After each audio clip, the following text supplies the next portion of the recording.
gutom na. Ito yung RIR mga kabagis, ang dami. Kumakain sila ngayon. So, first time ko silang maano na gutom na gutom. Mga mukha. Dito. Gutom na gutom.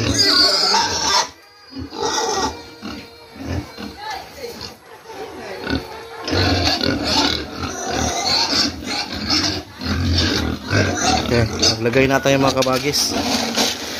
Okay. So yun, walang mati.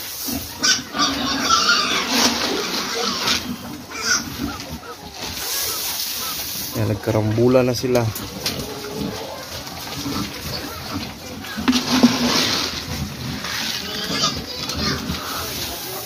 So ito yung tingnan ninyo mga kabagis, no, kapag napansin ko nung pangalawang araw na ngayon mula na injikan sila, mas grabe yung kanilang ano sa pagkain ngayon. Makipag-agawan na. Noon kasi paglagay mo ng pagkain, may iba naghiga-higa pa. Ito lahat na sila makipag-agawan na sa pagkain. So resulta na yan na na-injikan. So pagka ma-injikan kasi yun yung gagana yung pagkain nila, mas maano sila, mas matakaw sa pagkain.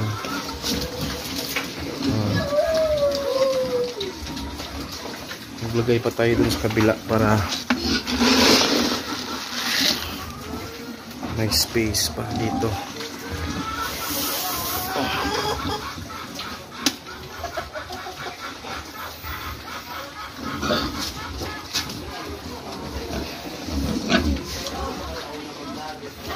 Lagyan ko rin to.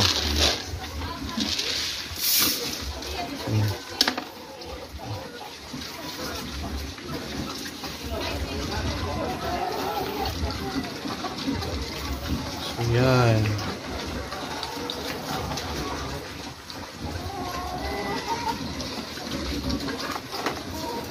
Mas matakaw sila.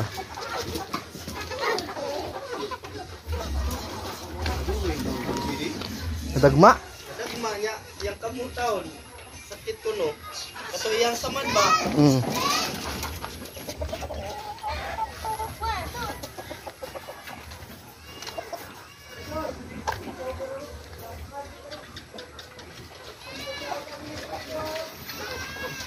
Mas magaling at mas maganda dito, no, makuha natin yung kanilang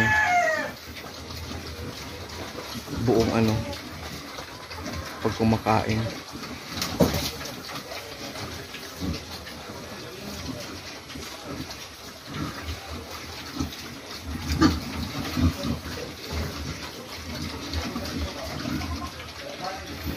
So yun na nga, no, mas napansin ko ngayon, update ko lang kayo regarding sa resulta nung mula silang na-injikan, 2 days na ngayon, mas sila ngayon, mas matakaw na sa pagkain. So ibig sabihin nagresulta na yung vitamins na in-inject natin mga kabagis. Effective yun na vitamins talaga kasi yun product ng BMIG San Miguel at proven and tested na. Pero sa mga iba naman na ayaw mag-inject, yung ihalo nyo lang sa tubig, yun na lang yung gawin ninyong or gamitin ninyong Vitamin Pro. Twice a week nyo ihalo sa kanilang inumin para at least magana pa rin yung kain nila kahit papaano.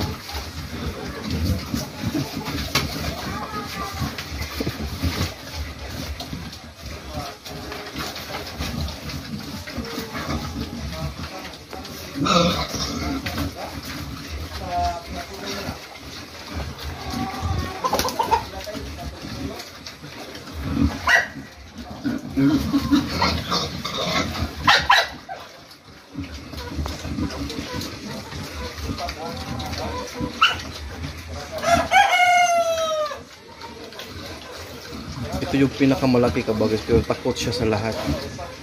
Ayan, kumain sa gilid. matakaw siya pero takot siya sa iba.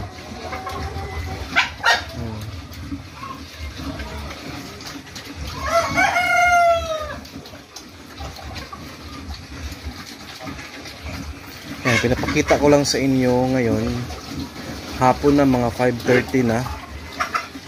So ito na sila, mas matakaw na sa pagkain. And then gawin nito mga 10 PM kapakain naman tayo ng snacks. 2 kilo lang. Yung snacks mga kabagis, depende na rin yan sa inyo. Kapag malaki na sila masyado, for example 3 months na, pwede nyo nang gawing 3 kilos or depende na talaga sa inyo yan. Kasi mas, the more sila matagal, I mean, mag 3 months or 2 months to 3 months, the more na mas marami yung kanilang maubos. Yan. That's the time na malaki na rin yung ating gastos sa feeds, no? Importante yan.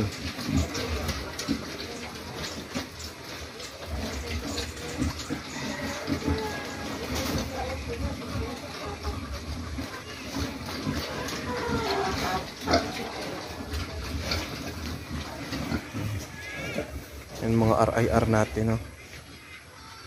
Paliguan ko muna tong aking dumalaga mga kabagis para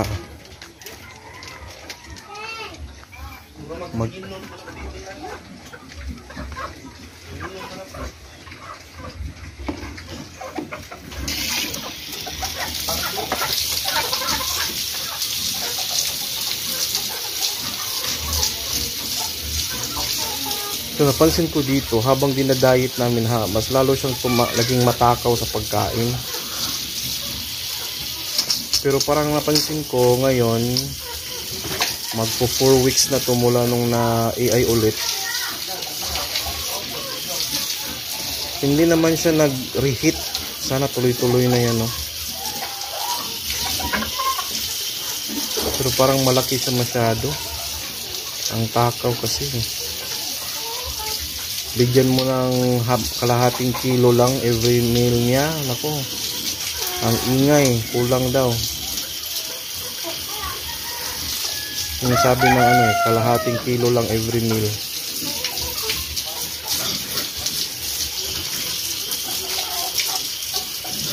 Napansin ko lumaki na yung dede niya, meaning may laman na siguro to, sana, hopefully.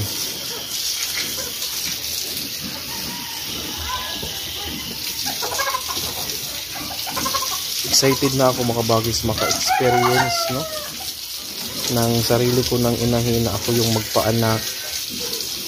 Excited na ako kasi wala pa akong experience ng ganyan.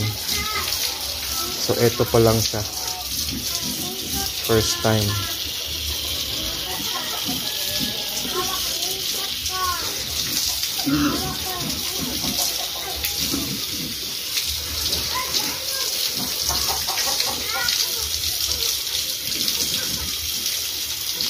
Napansin niyo mga ganyang yung mga gawin yung inahin kapag sila gustong-gusto na maligo. Siguro mainit yung katawan nito.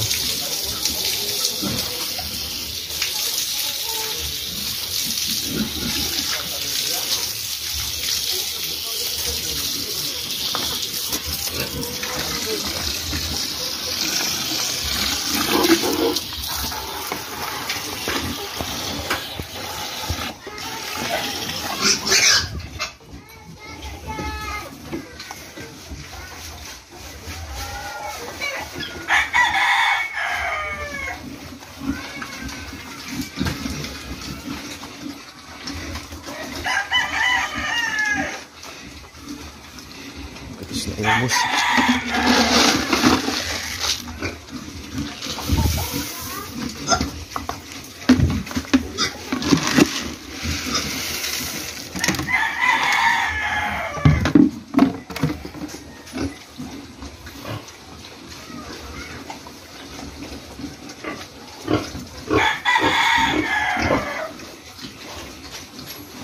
Hingi ka na naman. Ha?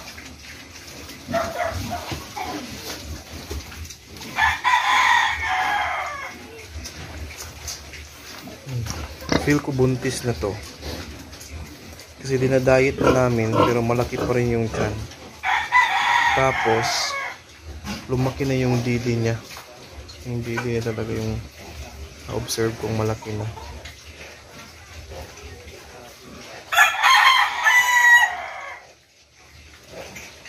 Maganda sa inahin na to mga kabagis is mahaba yung katawan. Tapos matangkad. Maganda yung tayo niya. Yung tayo niya. Matangkad.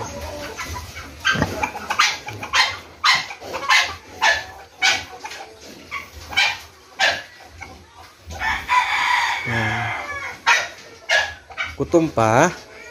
Ha? Gutom pa rin? Ha? Gustong gusto niya yung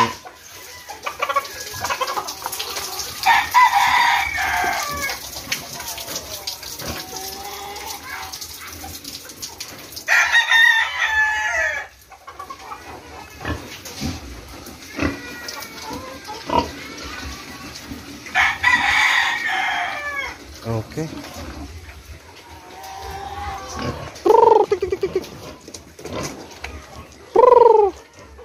Kain na naman tayo sa manok.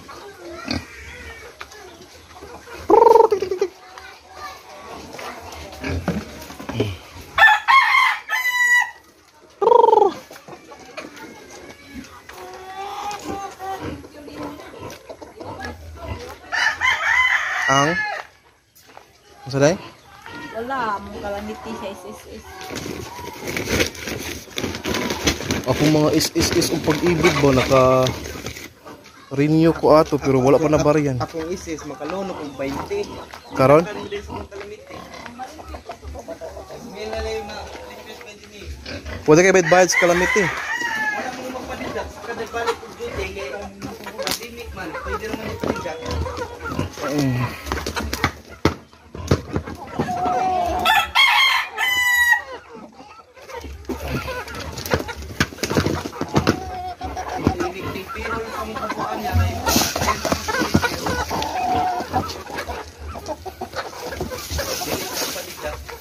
Ha?